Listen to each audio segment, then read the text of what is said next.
What's up guys? Welcome back to my YouTube channel. For today's video, meron ako sa inyong tips or tricks na i-share no, sa pang-araw-araw natin na gawain. Siyempre, kailangan natin maglaba. Yan, naglalaba tayo araw-araw at meron tayong washing machine. Kung ikaw ay merong washing machine at Panasonic brand or automatic washing machine, nagkakaproblema ka no, dahil may bara. Yun, kadalasan ang problema sa washing machine ay may bara. Tapos diretso yung tubig na umaagos. Ayun yung problema natin. So, ito guys, tuturo ko sa inyo paano ayusin nyo. Napakadali lang naman ayusin. Siyempre, kung wala kang pagpapaayos or wala kang mahanap na technician, siyempre guys, no disclaimer guys, no, baka sabihin, technician yan, alam talaga nila yan. Ay, kung di na talaga kayang ayusin natin, tsaka tayo tatawag ng technician. Pero kung bago yung guys, no, yung washing machine nyo, may warranty pa, huwag nyo munang buksan kasi sayang yung warranty. Tawag nyo na sa service center kasi mabuboid yung warranty. Pag bago pa lang yan, meron pang warranty no, na card na service yan, na free service na warranty. So, tawag nyo na yung technician. So, kung matagal na yan at wala na yung warranty, pwede na natin gawin yan. So, ito muna yung gagawin natin. No? Papakita ko sa inyo step by step kung paano tanggalin yan, ayusin yan, at maibalik sa dati. At pwede na tayo washing machine. Nakapaglaba na tayo. So, yun lang naman guys, no? Ang tips and tricks natin na ipapakita sa inyo. Kaya sundan nyo hanggang dulo para masundan nyo ang step by step na procedure. So, syempre guys, kung di ka pa nakasubscribe sa aking YouTube channel, my channel is about tutorial and any useful things na pwede natin mapakinabangan katulad nito. So, di ko na papatagalin, watch this. So ito guys, no, ito yung aayusin natin ngayon at tuturo ko sa inyo kung paano ayusin itong Panasonic na automatic yan, na washing machine. So kadalasan, ang sira nito yung once na may nagkaroon ng bara, automatic yung tubig dire-diretso tatagas, no? Yan ang problema. So hindi mo na siya magagamit kasi yung tubig hindi siya napupuno. Automatic siya tatagas. So ito papakita ko sa inyo, tuturo ko sa inyo. Yan, babaklasin niyo lang itong likod niya. So wag muna kayong magpapatawag ng technician, no?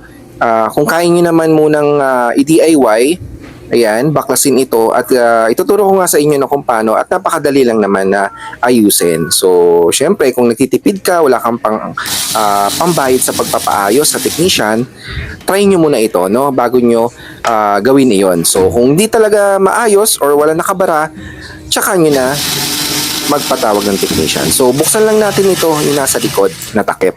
So, kahit anong screwdriver, yan, buksan lang natin yung mga tornilyo at make sure tabi natin yung tornilyo para at least hindi mawala at mabalik natin sa dati ang pagkakabit nito. So, step by step ituturo ko sa inyo. So, yan, once na matanggalan natin yung tornilyo, kukunin lang natin to. Yan, buksan lang natin siya. Madali lang naman siyang buksan.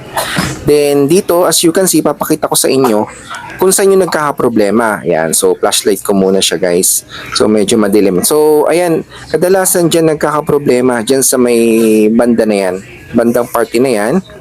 So teka lang guys, ipa-flashlight muna natin. So ayan, so dito guys, yan, yung tinuturo ko yan. Dyan kadalasan bumabara yung mga barya or kung ano man yung mga bagay na pwedeng bumara dyan na galing sa inyong mga nilalaban. Kaya make sure guys, no, bago nyo isalpak yung mga nilalaban nyo dito, tingnan nyo muna yung mga bulsa kung may mga barya, no?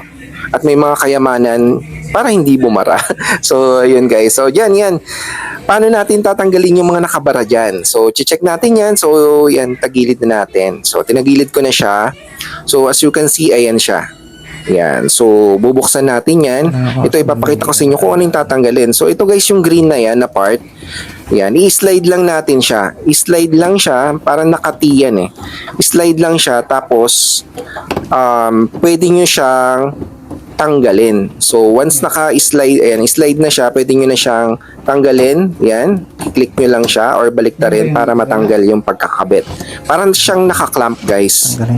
Yan, makikita nyo dyan, para siyang nakaklamp. So, yan, no, alisin nyo lang yung pagkaklamp niya. Then, ito yung tatanggalin natin. So, itong part na to. So, make sure, guys, no, kung first time yung tanggalin, videohan nyo para at least pag ibabalik nyo na, meron kayong reference kung paano ibalik. Yan. So, video nyo lang para at least alam yung paano magbalik. So, ito babaklasin natin to guys. So, hugutin lang natin. Ito guys, huwag nyo hugutin agad. Ito, iikot nyo muna yan, yung part na yan na puti. So, ikot natin ng left side. Yan. Left side din, pwede na siya nating hatakin. So, meron diyang lever na nakaharang. So, yung lever na yan, ipupush nyo lang paatras. Yan. Push nyo lang natin yung paatas yung lever. Tapos, tsaka huhugutin itong part na to. Yan. So, yan. Yung lever dyan kanina, may lever dyan na bakal yan. So, hugot lang natin. Basta tanggalin lang natin yan. Dahan-dahan. Kailangan walang makakalas na party, guys, ha. Make sure dahan-dahan lang tayo. So, yan. Nahugot ko na siya. Kasi hindi ko siya mahawakan yung kasama ng flashlight. Kaya, yan. Nakat ko na siya. So, hugot lang naman ito. So, once na matanggalin natin, sisilipin na natin kung meron. Ayan. So, dyan yan nakakadalasan. Ayun, no? Parang may nakita na tayong may bariya na tayong nakita. So, ayun. Yan. Positive. May nakabarang lang bariya. So, kukunin natin yan. Tatanggalin natin yung bariya na yan. So, piso. May pisong nakabara dyan.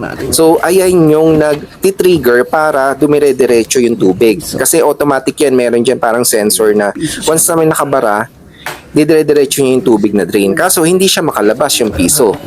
Ayan. Kaya, ganun, hindi na natin na-under yung automatic machine kasi nga, automatic na tumatagas yung tubig, hindi na pupuno. Ayan, tanggalin lang natin siya, guys. So, ayan. Make sure na wala na siyang kalat or wala na nakabara dyan. Tsaka na natin ibabalik yung nakalagay dyan, yung tamang pagkabalik. Ayan. Make sure, no?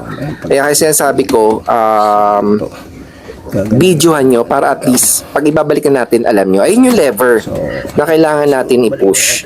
Yan yung lever, i-atras lang natin yan, tsaka ito ipapasok. So atras natin siya, then papasok natin to. So make sure na may assistant din kayo kasi kaya ko naman siya, kaso syempre may camera tayo, binibidyohan ko para at least makita nyo. Pero kung kaya nyo naman kahit isang tao lang na kamay. Ayan, so push nyo lang to, pasok nyo lang. Ayan. Tapos yung lever, atras nyo yung lever. Tapos pagkapasok nyo yung goma, balik natin ulit. Ikot natin siya ng right ulit. Ito, ayan. Ikot natin ng right, yan. So, once na parang mahigpit na siya, yan. Ikot natin ng right. Ayun, ikot na, mahigpit na. So, nakakabit na siya. Tapos itong green, babalik natin siya sa pagka-clamp. Yung green na yan, parang lever na green, babalik natin siya sa pagka-clamp. Make sure, guys, na naka-clamp yan. Kasi yun yung nag-automatic na once na para bumara yung tubig at hindi tumagas. So, yan. Naka-clamp na siya, guys. Nakabalik na siya sa dati. Okay na yan. So, pwede na natin siyang takpan ulit. So, yan, no? As you can see, nakabalik na siya sa dati. Make sure kung ano yung pagkaayos, yun din yun. So, tatakpan na natin siya, guys. At para matesting na natin, balik na natin yung takip niya. So, yun lang, napakadali lang naman natin itong ikabit. So, ayan, ito, papakita ko sa inyo yung pinaka-test niya. So, yan, guys, no? Nagpupuno na tayo ng tubig. So, pinupuno na natin. Kanina tumatagas to. Once nagpupuno tayo, automatic nagtatagas din siya. Ngayon, hindi na siya tumatagas. Ibig sabihin, okay na siya at magagamit na natin siya. So, that's it, guys. Ayan ang ating video tutorial for today at sana may natutunan kayo, no?